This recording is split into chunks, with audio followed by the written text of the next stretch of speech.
தமிழக முதல்வரை விமர்சித்து வீடியோ பதிவிட்ட திமுக நிர்வாகியை நள்ளிரவில் கைது செய்ய போலீசார் அங்கு முயன்றதால் பரபரப்பு ஏற்பட்டுள்ளது.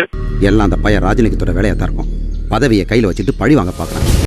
ஆதவர்சன்ட்ட ஏதாவது கேட்டா, சார் பெண்கள் பாதுகாப்பு கொளத்தூர்ல நீங்க தோத்து போயிட்டீங்க. ஓகே சார், கரண்ட் வர மாட்டேங்குது சார், என் தலைவர் 5 நிமிஷம் பேசுனதுக்கே கொளத்தூர்ல நீங்க தோத்து போயிட்டீங்க. எது கேட்டாலும் கொளத்தூர்ல தோத்து போயிட்டீங்க. ஆமாயா, கொளத்தூர்ல தோத்து தான் போனோம். தோத்து போனாலும் அடுத்த நாளே என்னுடைய தலைவர் மக்களை போய் சந்திச்சார். ஜெயிச்ச உன் தலைவர் எங்கே போயிருந்தாரு? அவனை அரெஸ்ட் ஆவது பண்ணியா? காரணம் இல்லாம எப்படி அரெஸ்ட் பண்ண முடியும்? ஏதாவது ஒரு எருமை காரணத்தை சொல்லி அவனை அரெஸ்ட் பண்ணு. எத்தனை ஒரு பஞ்சாயத்தடா முடிச்சு வச்சு. ஆமாண்ணே. இங்க பாரு, நமக்காக அம்பட்டு போலும் புள்ள குட்டியோட வெயில்ல காத்து கிடக்குறாங்களே.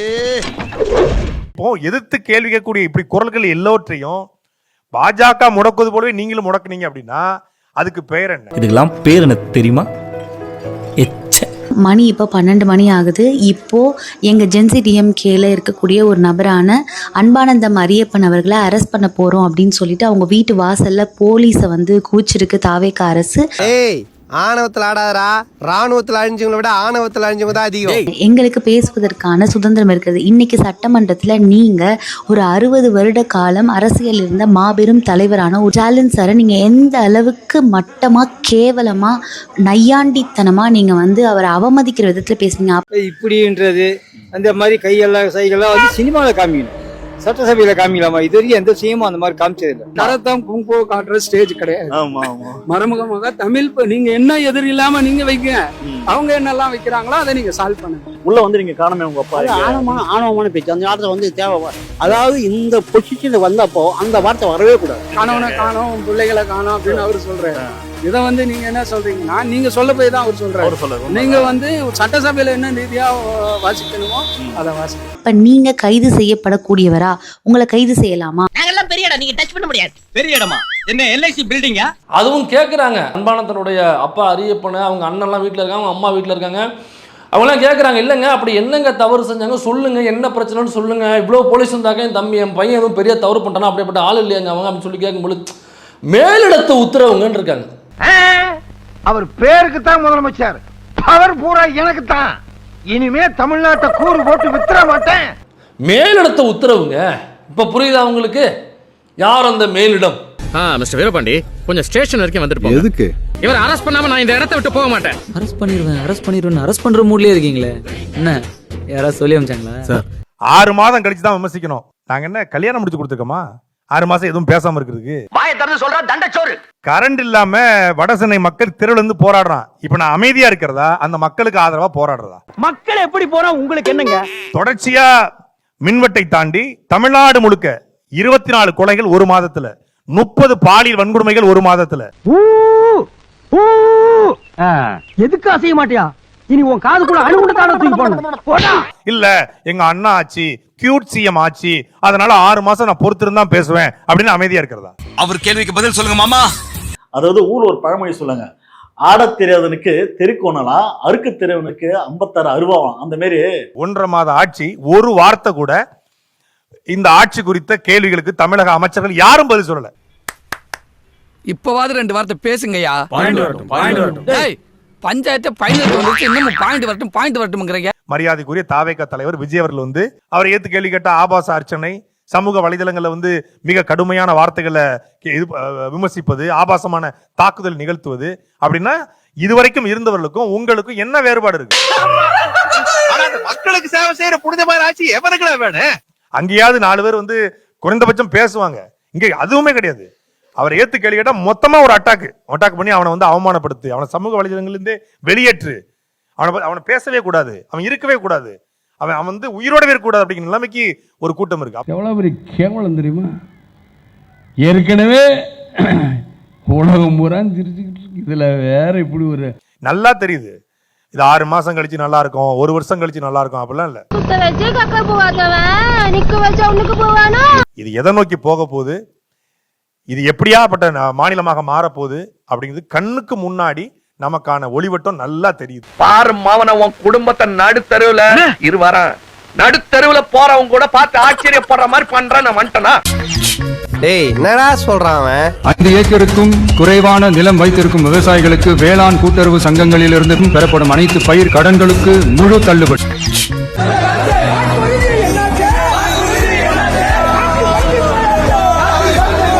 நீங்க என்ன சொன்னீங்க? ஆட்சிக்கு வந்த உடனே விவசாய கடனை முழுமையா தள்ளுபடி செய்ய போறோம். அப்ப ஆர்பிஐ கைட்லைன்ஸ் இருக்கு. ஆர்பிஐ கைட்லைன்ஸ் படி 2 லட்சம் ரூபாய்க்கு கீழே வாங்கியிருந்தா மட்டும் தான் தள்ளுபடி பண்ண முடியும் அப்படின்னு ஒரு கைட்லைன்ஸ் இருக்கு. அப்ப நீங்க தேர்தல் அறிக்கை போடும்போது கைட்லைன்ஸ் தெரியுமா தெரியாதா? அது தெரிஞ்ச நாயா இங்க வர்றேன், தெரியாம தான் இங்க வந்து குத்த வச்சேன். இப்படிப்பட்ட ஆள்கிட்ட மாட்டிக்கிட்டு யாருடைய எதிர்காலத்தை தேட? ஐயோ, ஒரு பைத்தியக்கார பைலட் இந்த நாடு மக்களும் மாட்டிட்டு படுற பாடு. சரி. பெண்கள் பாதுகாப்பை 100% உறுதி செய்வோம். ராமநாதபுரத்திற்கு அழைத்து சென்று கூட்டு பாலியல் பலாத்காரம். ஸ்ரீவைகுண்டம் தாவேகா எம்எல்ஏ மீது நடவடிக்கை. பெண் போலீஸ் கூட்டு பலாத்காரம் முயற்சி. தாவேகா உட்பட 3 பேர் கைது. 3 வயசு பொண்ணு நேற்று கட்டிருக்காங்க. பாதுகாப்பு இல்லைங்க பெண்களுக்கு. வெளியே வரவே பயமா இருக்கு. பசங்களை அனுப்பும் பயமா இருக்கு. ஸ்கூலுக்கு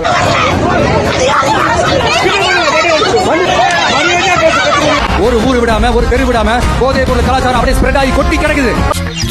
எவ்வளவோ மனு நாங்க கொடுத்து முடிச்சா நாங்க ஒண்ணும் பண்ண முடியல. இப்போ ஒயின் ஷாப் 2வது வீடு எங்க வீடு. டெய்லி நான் எழுந்து வந்து என்ன வாங்கி கழுவுறதும் பாட்டிலோட பொறுக்கு கொடுத்தோமா சார் எங்களோட வேலை. யாரா இருந்தாலும் 3 மாசம் 6 மாசம் டைம் கேக்குறாங்க. மீதி எல்லாத்துக்கும் நல்லது பண்றது கேட்கலாம், தப்பு கிடையாது. சட்ட ஒழுங்கு போய் டைம் கேட்டா இது நல்லாச்சுன்னு எப்படி சொல்ல முடியும்? அப்படியே நாளைக்கே பண்ணிடுவேன். நான் வந்து 1 மாசம் ஆகுது, ஒன்னும் கழட்டின பாடு இல்ல. கடல் நீரும் உப்புத்தான், கண்ணீரும் உப்புத்தான். நம்பினது தப்பு. லாட்ரி விக்கிறவனோ, சிடி திருட்டு விசிடி விக்கிறவனோ, கஞ்சா விக்கிறவனோ, மனைவி அடிச்ச வழக்குல வழக்கு பதிவு செய்யப்பட்டவனும் சட்டமன்ற கூடத்துக்கு போயிருக்கான். இதெல்லாம் ஹிஸ்டரி பின்னால பேசுவாங்கல்ல. இந்த மாற்றத்தை உண்மையிலே மாற்றம்னு பாக்குறதா இல்ல ஏமாற்றம்னு பாக்குறதான்னு தெரியல. இப்ப கடைசியா சொன்னீங்களே அதுதான் முதல்ல நடக்கும். கச்சத்தீவு இல்லை என்றால் மீனவருடைய வாழ்க்கை பாதிக்கப்படும். எதுக்கு? ஆட்சிக்கு வரதுக்கு முன்னாடி. சார், இந்த கச்சத்தீவு பிரச்சனை கேட்டா நோ கமெண்ட்ஸ் அப்படின்னு ஒரு அமைச்சர் ஓடிக்கிட்டு இருக்காரு. அரசியல்ல இதெல்லாம் சாதாரணமாப்பா. திருச்செந்தூர்ல அறநிலைத்துறை அமைச்சர் போறாரு, ஆய்வுக்கு போறாரு. அங்கே எவனோ ஒருத்தன் கத்திடுறான். ஒருத்தன் விஜய் வாழ்கன்னு கத்துறான், ஒருத்தன் தளபதி வாழ்கன்னு கத்துறான். 4-5 பேர் கோஷம் போடுறான். உன்னை நான் சஸ்பெண்ட் பண்றேன் அப்படின்னு அமைச்சர் சொல்றாரு. ஐயா, தண்ணி கேன் போட வந்தேன். ஒரு சாதாரண மனிதன், யாரு சாமானியன், எவன் ஊழியன்னு தெரியாம உன்னை சஸ்பெண்ட் பண்ணுன்றாப்ல ஒரு அமைச்சர். எல்லாம் இந்தியாவின் எதிர்கால தூண்கள். ஆய்வுங்கிற பேர்ல அம்மா உணவகத்துக்கு போறது, ஆய்வுங்கிற பேர்ல போயிட்டு மருத்துவமனைக்கு போறது, இது ஒரு கேலி கூத்தா இருக்கு. இந்த உலகமே ஒரு கூத்தாடி மேடை. அதுல நாமெல்லாம் நடிக்கிறவங்க, கேரக்டர். 10 லட்சம் கோடி கடன் இருக்குது தெரிந்தும் எதற்காக 2500 ரூபாய் மதிப்புமிகு மகளிர் திட்டமா அதுக்கு பேரு? அப்புறம் நான் உங்ககிட்ட விளையாட்டா பேசுற புராணிக்கு நம்பிட்டீங்க.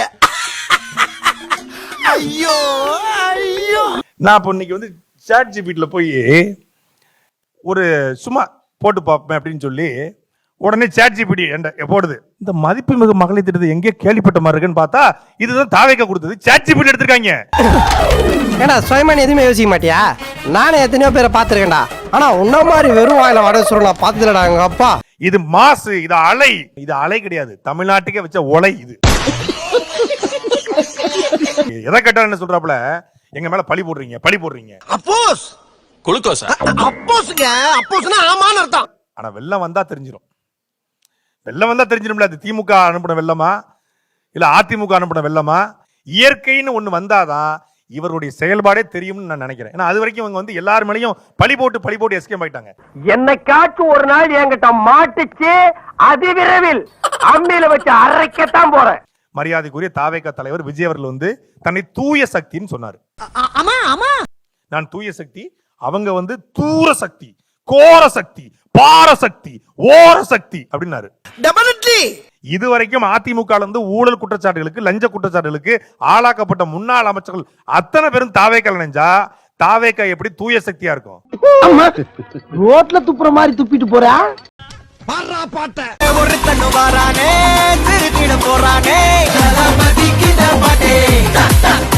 ஒரு 300 புதிய பேருந்துகள் திமுக ஆட்சியில வாங்கப்பட்ட நிதி ஒதுக்கப்பட்ட பேருந்துகள் இப்ப இவர் இயக்கி வச்சிருக்காரு. சரி, இதையாச்சும் இவங்க ஆட்சியில பண்ணாங்களா அப்படின்னா அதுவும் கிடையாது. அதுவும் கடந்த திமுக ஆட்சியில பண்ணது. இவருடைய பணி என்ன அப்படின்னா அது ஏறி உட்கார்ந்துகிட்டு போட்டோ எடுக்கிறது, ரீல்ஸ் எடுக்கிறது. அதுல ஒரு ரீல்ஸ் தேத்திட்டாரு. பில்டப் பண்றணும், பீலா வரணும், அது முக்கியம் இல்ல. நம்ம எது பண்ணாலும் இந்த உலகம் நம்மள உடனே உத்து பார்க்கணும். நாதாரித்தனம் பண்ணாலும் நாசுக்கா பண்ணணும்டா.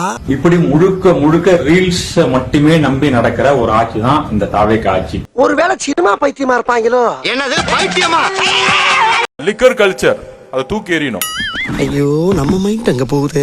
மட்டுமின்றி அவருடன் பயணித்த ஆதவ் அர்ஜுனாவின் கைப்பையிலும்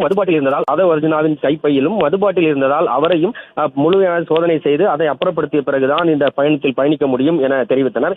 இது வரைக்கும் லிக்கரை நான் தொட்டதே கிடையாது, ஸ்மோக் பண்ணதே கிடையாது, ட்ரக்ஸ் பார்த்தது கூட கிடையாது. என்ன பாக்குற? உண்மைதான்டா பாக்குறேன். That is the sportsman life. தம்பி காமெடி வேண்டாம், நான் சொல்லிட்டேன். நானு காமெடி பண்ணாதன்னு சொல்லிருக்கேன். நானு ஸ்டார்ட் பண்ணு.